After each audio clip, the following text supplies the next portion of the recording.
কি যে মজা লাগছে ডিমবাজিটা। মনে হচ্ছে যেন প্রথমবার ডিমবাজি খাচ্ছি। তারপর হঠাৎ করে বুড়ি শিয়ালিনী একটা পরীর রূপ ধারণ করে, আর জুমা সেটা দেখে অবাক হয়ে যায়। তারপর পরীকন্যা জাদু করে একটি চারা গাছ দেয়। মধুপুর নামক এক গ্রামে জুমা নামে এক শিয়ালিনী তার মায়ের সাথে বাস করত। বছর খানেক আগে তার বাবা মারা যায়। তারপর থেকে জুমার মা অন্যের বাড়িতে কাজ করে জুমার লেখাপড়া ও সংসারের খরচ চালাতো। অন্যদিকে সুমা ছিল গ্রামের সবচেয়ে ধনী বাঘু বাঘিনীর একমাত্র আদরের মেয়ে। সুমা না চাইতেই তার বাবা মা তাকে সবকিছু দিয়ে দিত। মা, ও মা, আমি একটু সুমার সাথে খেলতে যাচ্ছি। মায়ের কাছে বলে জুমা তার বন্ধু সুমার সাথে খেলতে বেরিয়ে যায়। জুমা ছিল সুমার বেশ ভালো বন্ধু। জুমা সুমাকে খুঁজতে খুঁজতে বাড়ি অবধি চলে আসে। জুমা দেখে সুমা চকলেট খাচ্ছে। সুমা, তুমি এই চকলেটগুলো কোথায় থেকে কিনেছো? এই চকলেটগুলো খেতে কি অনেক মজা। আমি আমার মাকে বলবো কিনে দিতে। জুমা, এই চকলেটগুলো খেতে সত্যিই অনেক ইয়ামি, কিন্তু এই চকলেটগুলো এখানে পাওয়া যায় না। এই চকলেটগুলো আমার বাবা শহর থেকে এনেছে। এই চকলেটগুলো নাকি অনেক দামি, তাই গ্রামে পাওয়া যায় না। আমার আম্মু বলেছে। তুমি তাহলে আমার সাথে আসো, আমাদের ঘরে অনেক চকলেট আছে। আম্মুকে বলে তোমাকে একটা দেব। এই কথা বলে সুমা জুমাকে তার বাড়িতে নিয়ে চকলেট খেতে দেয়। আর তখনই সেখানে সুমার আম্মু বাগিনী চলে আসে। সুমা, তোমার সাহস তো কম নয়। তুমি এই ছোট লোক কাজের মেয়েকে আমাদের ঘরে ঢুকতে দিয়েছো, আবার চকলেট খেতেও দিয়েছো। এই যে ছোট লোক কাজের মেয়ে, তোর সাহস দেখে তো আমি অবাক হয়ে গেছি। আমার বাসায় বসে চকলেট খাচ্ছিস? হায় খোদা, এই ছোট লোকের মেয়ে আমার সোফাটাও নষ্ট করে দিয়েছে। বেরিয়ে যা বলছি আমার বাড়ি থেকে। আর কখনো আমার মেয়ের সাথে খেলতে আসবি না, বুঝলি? জুমা সুমার মায়ের কথায় অনেক কষ্ট পায় আর কাঁদতে কাঁদতে বাড়ি চলে আসে। জুমা বাড়িতে গিয়েও কান্না করতে থাকে।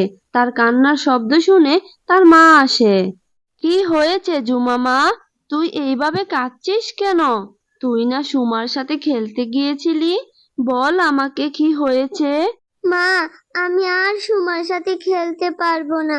সুমার মা বাগিনী কাকিমা আমাকে তাদের বাড়ি যেতে নিষেধ করেছে। সুমা আমাকে একটা চকলেট খেতে দিয়েছিল, আর সেটা বাগিনী কাকিমা দেখে আমাকে অনেক বকাঝকা করেছে। আমি সুমার সাথে সোফায় বসেছি বলে বাগিনী কাকিমা আমাকে অনেক কথা শুনিয়ে অপমান করে বাড়ি থেকে তাড়িয়ে দিয়েছে মা। বোকা মেয়ে আমার, তুই আর কাঁদিস না তো। আমি টাকা জমিয়ে তোকে চকলেট কিনে দিব। তখন তুই অনেক মজা করে চকলেট খাবি। আর এই জন্য মন খারাপ করে বসে থাকলে চলবে? তুমি সত্যি বলছো মা? আমাকে তুমি এই দামি চকলেটগুলো কিনে দিবে? তাহলে তো সুমা আমার সাথে আবার খেলা করবে।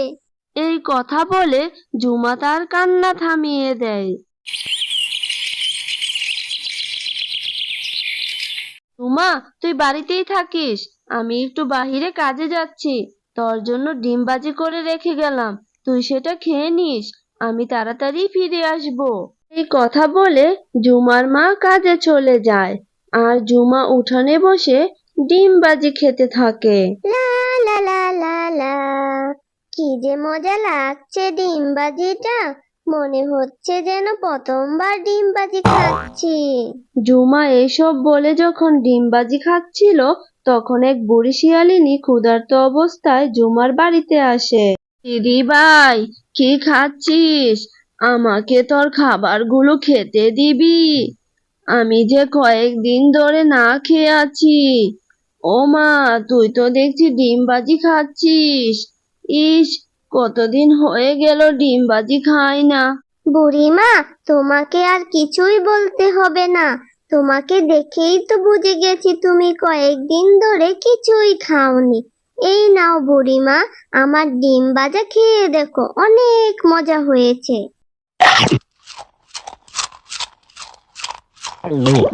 তারপর বুড়িমা ডিমবাজিটা অনেক মজা করে খায়। আসলেই তো দিদিভাই, ডিমবাজিটা অনেক মজা হয়েছে, কিন্তু এই মজাদার খাবারটা আমাকে দিয়ে দিলি, তোর বুঝি মন খারাপ লাগছে? না বুড়িমা, আমার মন খারাপ লাগছে না, কারণ তুমি অনেক ক্ষুধার্ত ছিলে, আর তোমাকে খাবার খাওয়াতে পেরে আমার বরং অনেক ভালো লাগছে। তুমি প্রতিদিন এসো বুড়িমা, আমি তোমাকে প্রতিদিন খাবার খেতে দিব। তারপর হঠাৎ করে বুড়ি শিয়ালিনী একটা পরীর রূপ ধারণ করে, আর জুমা সেটা দেখে অবাক হয়ে যায়। এ কি বুড়িমা, তুমি পরি কি করে হলে? জুমা, আমি আসলে একটা পরীকন্যা।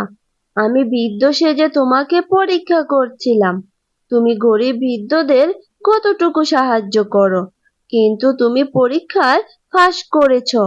আমার ভাবনার চেয়েও তুমি আরো অনেক বেশি ভালো। তুমি প্রতিদিন আমাকে খাবার খাওয়াতে চেয়েছো। তোমার এই উদারতা দেখে আমি তোমাকে উপহার দিতে চাই। বলো, তুমি কি চাও?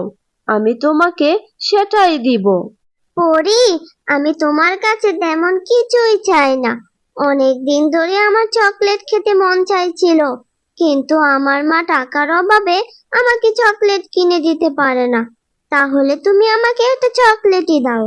ঠিক আছে জুমা, আমি তোমাকে একটা জাদুর গাছ দিচ্ছি, তুমি এটা বাড়ির আঙিনায় লাগিয়ে দিবে। তারপর পরীকন্যা জাদু করে একটি চারা গাছ দেয়। আর এটা কোনো সাধারণ গাছ নয়, এটা হলো জাদুর চকলেট গাছ। আর এই গাছের চকলেট কখনোই ফুরবে না, তুমি যত ইচ্ছা ততই পেরে খেতে পারবে। আর তোমার মা সেই চকলেটগুলো বাজারে বিক্রিও করতে পারবে। তোমাকে ধন্যবাদ পরি।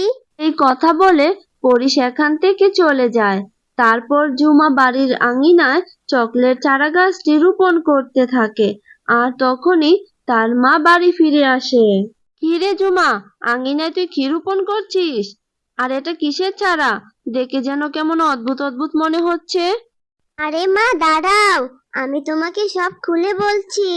তারপর জুমা তার মাকে সব খুলে বলে। মাথাটা কি ঠিক আছে মা? গাছে আবার চকলেট ধরে নাকি? চকলেটের চিন্তায় বুঝি তোর মাথাটাই শেষ। কি আবল তাবল বলছিস? তোর শরীর টরিল আবার খারাপ হয়েছে নাকি?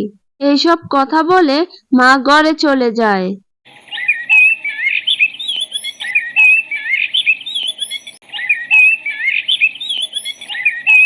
ও মা, এটা আমি কি দেখছি? কালকে আমি গাছটি রোপণ করেছি, আর আজকে এত সুন্দর চকলেট গাছ হয়েছে। কি মজা, কি মজা! এখন আমি গাছ থেকে চকলেট পেড়ে খাবো, যত ইচ্ছা তত। এখন আমি সবাইকে চকলেট দিতে পারবো। জুমা, এটা তো দেখছি সত্যিই একটা চকলেট গাছ। ভালোই হয়েছে, এখন থেকে আমি কিছু চকলেট ভ্যানে করে বিক্রি করতে পারবো। আমাকে আর মানুষের বাড়িতে কাজ করতে হবে না। এইদিকে জুমা কিছু চকলেট নিয়ে সুমার কাছে চলে যায়। জুমা, এই নাও চকলেট, এইগুলো তোমার। জুমা, এখানে তো দেখছি অনেক চকলেট, আর এই সবগুলো চকলেট অনেক দামি দামি। কোথায় পেলে তুমি এই চকলেটগুলো? তারপর জুমা সুমাকে সব খুলে বলে। তারপর থেকে জুমার মা ভ্যানে করে চকলেটগুলো বিক্রি করতে থাকে। আন্টি, আপনার দোকানের চকলেটগুলো অনেক মজা। ভাবছি বাড়িতে যাওয়ার সময় আমি কিছু চকলেট নিয়ে যাব। আর এইভাবে জুমাদের চকলেট গাছের কথা সবাই জানতে পারে। তাদের চকলেটগুলো এতটাই সুস্বাদু ছিল যে প্রতিদিন দোকানে ভিড় জমতে থাকে। আর এইভাবে জুমার মা রাতারাতি বড়লোক হয়ে যায়। তাদের সব দুঃখ কষ্টগুলো নিমিষেই শেষ হয়ে যায়।